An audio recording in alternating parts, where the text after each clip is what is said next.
I'm going to pick up 4 stitches in this space. I'm going to show you how to pick up stitches without leaving holes. So first, I'm going to pick up 2 stitches in this space.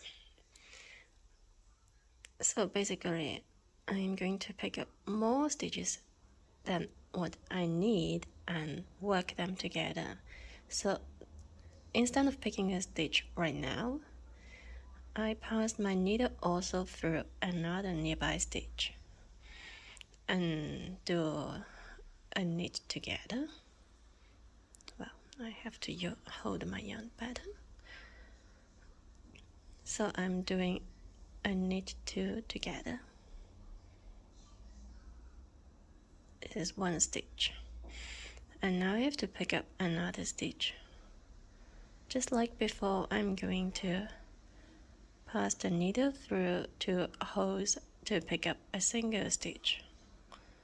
1 and 2. I have got my first 2 stitches. Place marker, and I'm going to pick up another 2 stitches just like before.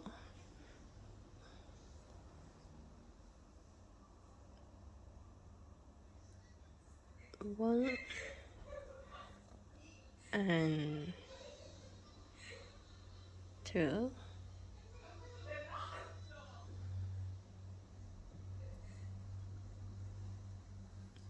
And now I can start knitting in the round.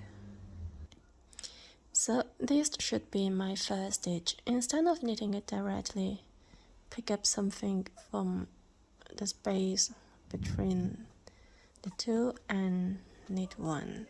So this is the first stitch. Then I knit across the remaining sleeve stitches.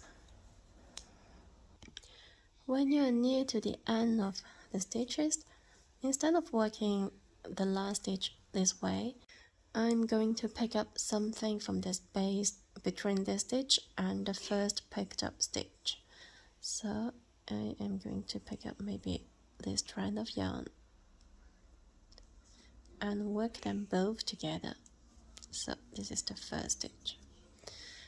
I'm knitting back to the beginning of round. This is how it looks after 4 rounds. As you can, if you look closely, you can see these are the double stitches where I have picked up 2 stitches together, and also these 2.